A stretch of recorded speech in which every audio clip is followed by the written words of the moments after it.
What up, guys? Welcome to another episode of Beat the Market. Listen, don't let anyone tell you, oh, you can't beat the market. It's impossible to beat the market. I've beaten the market the past several years, and it is possible to beat the market. If you guys just think it's impossible or whatever, maybe this channel isn't for you. I personally like to study stocks and stuff and study the charts and all that. Some people might just want to put into ETFs. I do have ETFs. I do have a Roth IRA as kind of just a base and stuff. So nothing wrong with that. It's better than nothing, but I believe if we study the charts, study the economic trends, the cycles, the different sectors, have a diversified portfolio, rollover profits, all that, we can beat the market. And also, I just want to talk about, I've seen some videos in the last month or two talking about we have certain things that are a frequency of a high vibration, and a lot of people think, love, joy.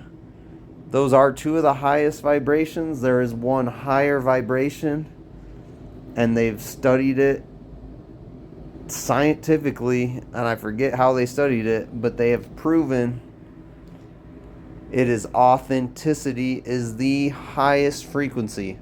So I just want to remind you guys to be yourself.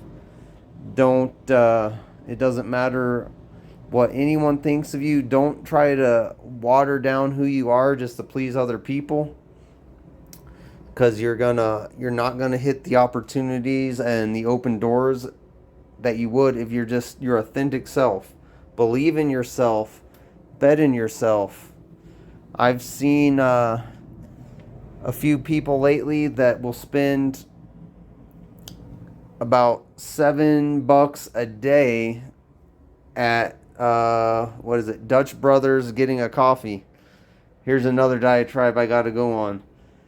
Yeah, that's okay once in a while, maybe like once a week or something, but every day, I was adding it up, I think it's like $150 to $200 a year you could be buying assets.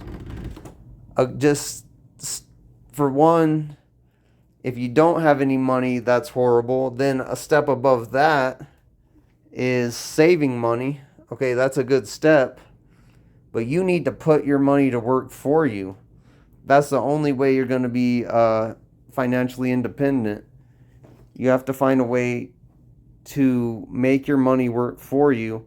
Sometimes you might have to sacrifice for 10 years, maybe make coffee at home for 10 years, maybe limit your eating out to like once a week.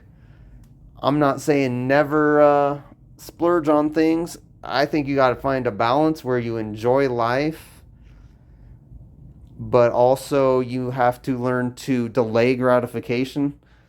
When they've studied millionaires, the number one trait that's common amongst all of them is delayed gratification. And like with these people that are always on vacation, 3-4 times a year, they got to go on vacation, this and that. After about 2 days laying on the beach, it kind of gets boring anyway. So I say, yeah, maybe take a week off per year, but if you can't afford it or whatever, and it's like, I don't know, it can just be stupid for some people, I feel like. Again, you just got to find the balance of enjoying life. Sometimes you need a break. Maybe take a 3-day vacation or whatever, maybe a week with your family.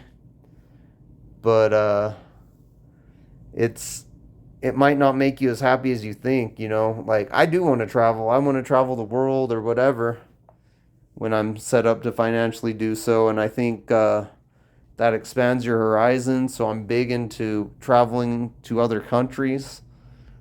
I've only really done it overseas like a couple times in my life. And some other ones I had planned got delayed, so I'm not against that because that widens your perspective on things, but yeah, just these stupid I'm gonna go to Las Vegas and just gamble, or I see people just do stupid stuff, wasting money on alcohol and all that.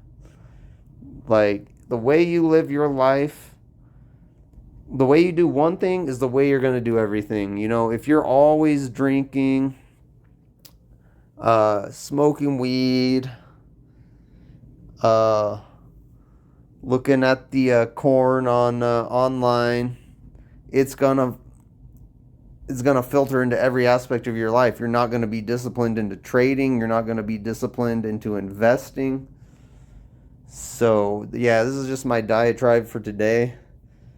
Let's see what the market is doing today. It has been down. My account, last I checked, was about 1.6% down. I think the Nasdaq was like 2 point something percent down. I checked it this morning. I'm not sure now what it's doing, but it's down. Basically, the market's down a bit today, a red day. So I did add a little bit to Tesla this morning. It looked like it was above the 5-day. It's back down a little bit. Let's see what I bought it at.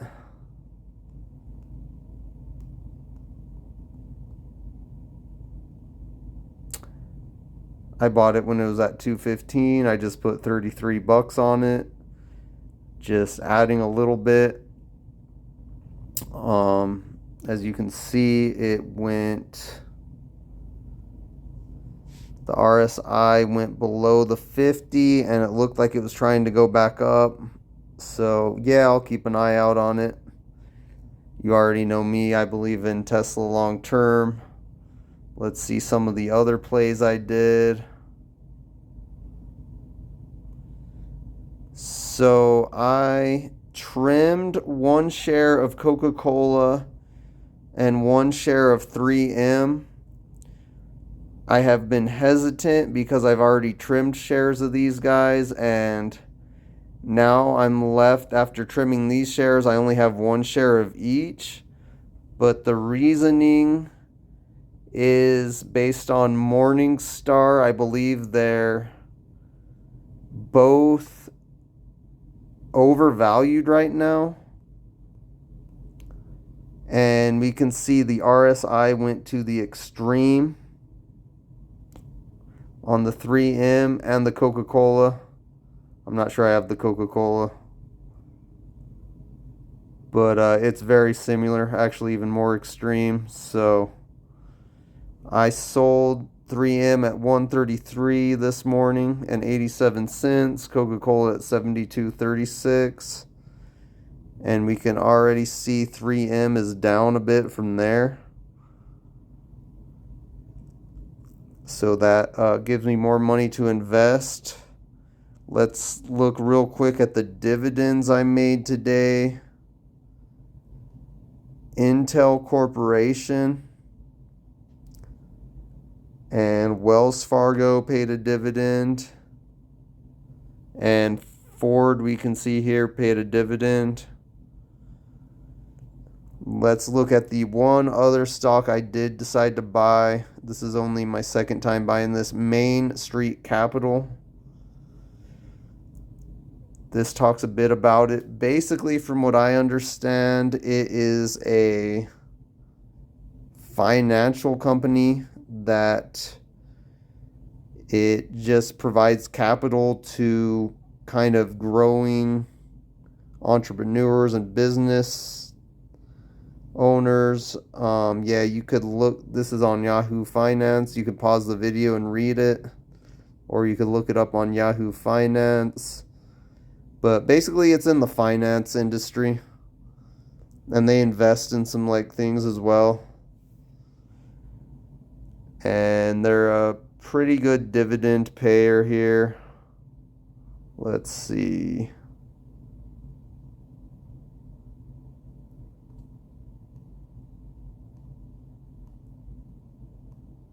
I know I got the chart somewhere. Oh, here's the Coca-Cola. Yeah, you can see the RSI is really extreme. But yeah, anyway, the main... Yeah, I guess I didn't take a picture of it.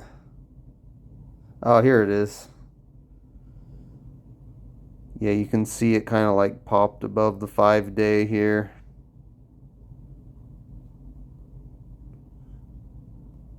Yeah, I guess I didn't get a huge picture of it. That's all right.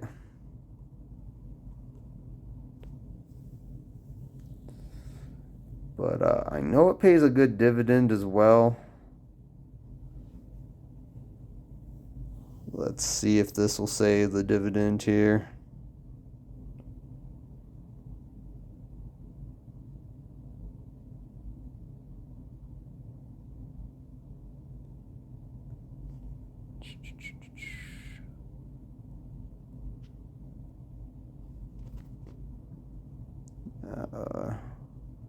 Should say the dividend somewhere.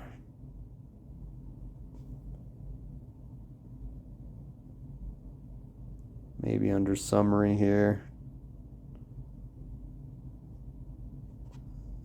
Here we go. Good PE ratio 9.25. Forward dividend saying 2.10%. I thought this one was more than that, but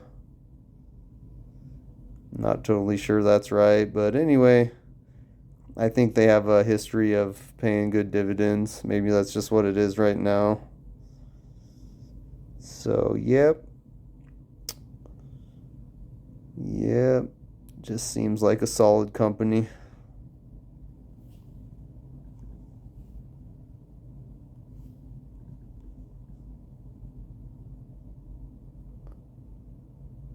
Yeah, see here we're saying, I'm seeing 5.85%, and yeah, that's what I think it actually is. So I don't know what the Yahoo is saying. So yeah, pretty good dividend there. Anyway, yeah, that's about all there is today. Yeah, the one other thing, let's see. I've been eyeing the super micro. I am waiting for it to go above that green line. That's the 5-day exponential average. You can see the RSI went to the extreme low. And that means it is oversold right now.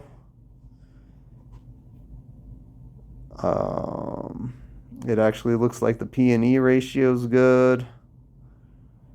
It had to delay earnings, and so people took that as a negative news that I explained in a previous video. But yeah, I'm eyeing that right now. So maybe tomorrow we'll see. Hopefully we get a green day. But one thing you guys got to do is shift your perspective. If it's a company you believe in, you should really learn to love the red days because you're getting stuff on a discount. So if it's a stock you really like, you should be happy when it goes down because you can get it for cheaper. And think with a long-term view. Like most of my stocks, unless it's a trade or unless I'm trimming them, I plan to just keep for decades. And the accumulation of the dividends reinvesting, it creates a snowball effect. I did the math here, and I should be making about $23.88 in dividends this week. It's not a lot, but what happens when it 100 times itself in like 10 years? Right? That's $2,388 in a week. Now that I could start to live off. And can I 100 times it in 10 years? I believe so, because I'm going to keep adding to the market and I'm going to keep reinvesting the dividends. So that's the goal. Like you can't just look at where you're at now. You got to think of the future. Again, delayed gratification. All right, guys, I hope I gave you something to think about. Like, comment, subscribe. Peace.